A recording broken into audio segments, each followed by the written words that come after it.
Je vais revenir sur les relations complexes entre astrologie et astronomie. C'est un couple un petit peu malheureux.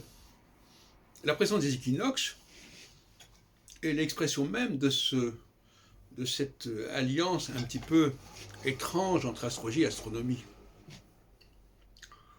Et c'est fondé sur pas mal de malentendus en réalité. Parce que la présence des équinoxes fait que, en fin de compte, comme je le dis d'ailleurs dans mon article dans l'Encyclopédia Universalis, je vous invite à relire, article astrologie, paru en 1994, mais réédité par Le Figaro en 2003, où je mets en avant les problèmes que posent les rapports complexes entre astrologie et astronomie.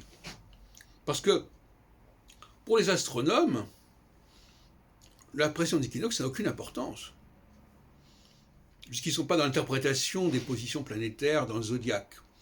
Donc ça n'a aucune espèce d'incidence. Pour eux, c'est un métalangage. Bon, ils appellent tel secteur comme ceci, comme cela. Et le fait que ce soit décalé au bout d'un certain temps, ça n'affecte absolument pas leur travail. Alors que ces malheureux astrologues qui, eux, s'appuient là-dessus, ils sont perdus. Pourquoi ? Parce que, il faut bien comprendre, c'est un point très important de l'histoire de l'astrologie, il faut bien comprendre que les astronomes, quand ils ont voulu donner des noms, alors ils ont donné des noms aux planètes, ils ont pris certains dieux et pas d'autres, donc déjà c'est assez bizarre. Pourquoi il n'y a que Vénus parmi les 5 planètes en dehors des luminaires? Pourquoi il n'y a qu'une seule déesse sur les 5 planètes? On ne sait pas pourquoi.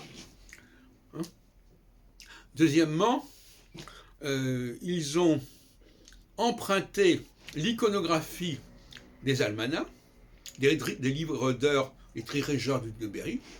Ils disent tiens, ben voilà, on va nommer, on va découper l'écliptique en 12 par rapport aux 12 mois. Ça ne veut pas dire du tout qu'ils pratiquaient l'astrologie tropicale.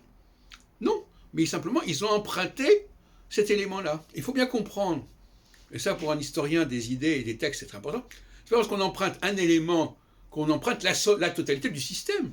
Ils ont emprunté l'iconographie correspondant, point final. Bon. Et donc, le problème, c'est qu'après les astrologues arrivent, si on peut dire, c'est une façon de parler, et ils prennent à la lettre cette terminologie, ils disent, ah ben à ce moment-là, nous, on va calculer d'après les saisons. Puisque le langage de l'astronomie, au niveau zodiacal, c'est les saisons. Ils n'ont pas compris que c'était simplement un emprunt, comme ça, qui n'avait pas d'autre portée. Et ensuite, on va leur reprocher que, du fait de la précision des équinoxes, eh bien, ils se sont trompés, ou du moins ils sont plus dans le coup.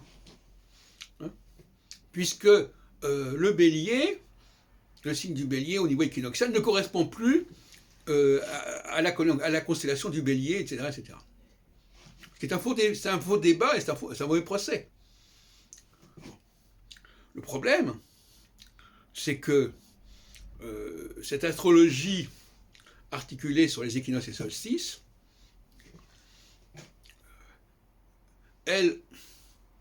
moi-même j'ai été marqué par cette astrologie-là, je dois l'avouer, puisque toute mon astrologie mondiale dans les années 76 était sur le passage de Saturne, notre planète, sur les équinoxes et les solstices. Bon.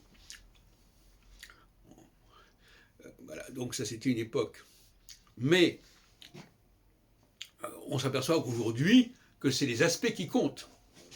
Et c'est pas le zodiaque qui compte.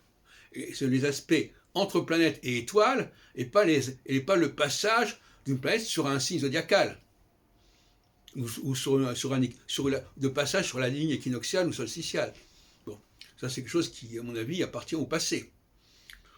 Quand on regarde les aspects entre Jupiter, entre 2 planètes ou entre une planète et une étoile, ça ne dépend absolument pas de la pression des équinoxes.